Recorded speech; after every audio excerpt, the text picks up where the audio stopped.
Država će pokušati na potpuno nov način da zaštiti i sačuva ćirilicu. Ponudit će poreske olakšice i stimulacije za firme koje svoje logotipove i reklame rade u ćirilici, ali uveće i kazne za one državne ustanove ili univerzitete koji budu ignorisali zakonsku odredbu da je ćirilica prvo pismo Srbije. Ovi momci i devojke su naša prava elita. Svi su završili fakultete sa prosekom od 9,5 do 10,0 i spremaju se da pišu doktorate.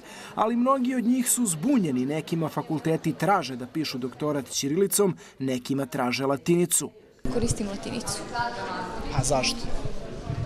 Verovatno navika i prilikom pisanja seminarskih radova, a lakše mi je da koristim latinicu zbog čestog prebacivanja i korišćenja engleskih skraćenica, imena, mernih jedinica. Zato što sam Srpkinja i mi smo prvo naravno učili ćirilicu, to nam je prosto pismo koje smo naučili, koje koristimo. Zašto koristiš latinicu za seminarske radove? Zbog toga što je tako traženo. Na kom fakultetu? Biološki fakultet. I obično je traženo koji font slova, koje pismo. Ustav Srbije u članu 10 kaže zvanično pismo zemlje je ćirilica. Bar niko ne bi smeo da insistira da se doktorat piše latinicom. Mi smatramo da ne postoji teorija zavere protiv ćirilice, ali jednostavno da je duh vremena u kome obitavamo globalna predominacija latinice kao pisma, naravno zbog industrije zabave, zbog decenija koje su protekle, zbog interneta, zbog globalne komunikacije. Država želi sada da u novoj strategiji razvoja kulture podstakne preduzeća, pre svih medije, da koriste ćirilicu.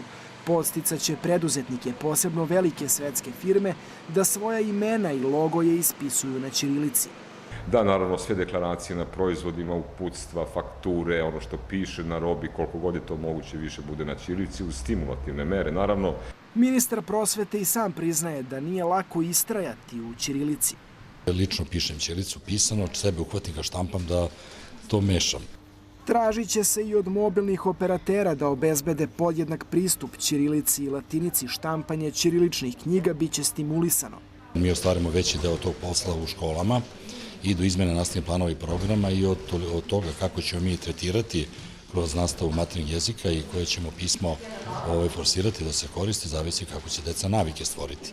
Kazne za državne organe, fakultete i ustanove koje ne budu koristile ćirilicu kada nova strategija kulture bude usvojena, izricaće Savet za srpski jezik. Kolike će biti, za sada se zna samo nesimbolične.